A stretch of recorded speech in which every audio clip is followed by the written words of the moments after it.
Drop out, 1.5, a little better. Bachelor's degree, 2.2 million. All right, now we're more than double our high school diploma. Master's degree, 2.6. Doctoral, 3.2. And then professional degree, 3.6 million. Now that's how much you make over the rest of your life.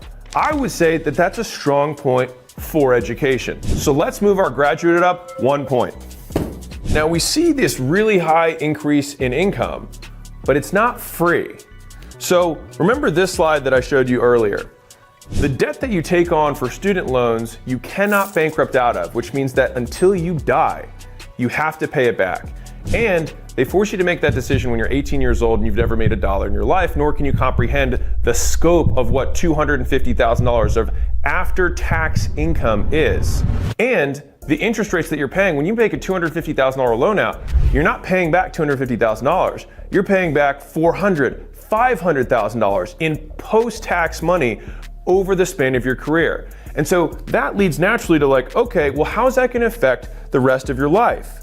Well, look at how earnings actually increase over time. And so this is important. When you look at your actual life, you're going to be saddled with relatively large payments for a long period of time until you can actually start catching up in your late 30s and early 40s, where earnings begin to spike. When are you starting a family? When are you getting married? When are you buying your first home, if that's what you want to do? All here. And yet, you're still saddled with that debt that you cannot get out of and you have very high interest on.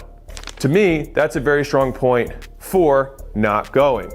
Now, the median incomes that I showed you earlier, that's over your lifetime, but those don't all happen at once. And oftentimes, earning power and income happen later on in your career. And the higher your degree, the longer it takes to actually get there. And so you can see some of these bottom rungs more or less stay flat that whole time, whereas some of these other ones that you have to pay for takes longer in order to earn back. So by the time you're late 30s, early 40, you might be making more money, but you also have the drag of the debt and the payments and the interest that you have to carry with you in the tune of a few $100,000 extra. Does this differential after tax, after lifestyle and family and house, does it make up the difference? Now you might think, wow, then I should not go to college. Well, the odds are against you in terms of earning income. Let's dive in.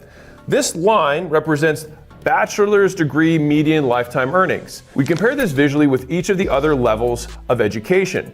So you have a 7.3% chance of making more than somebody with a bachelor's degree if you don't graduate high school.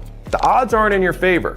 Not to say that you watching this who's investing in yourself, trying to get educated, you're not that 7.3%.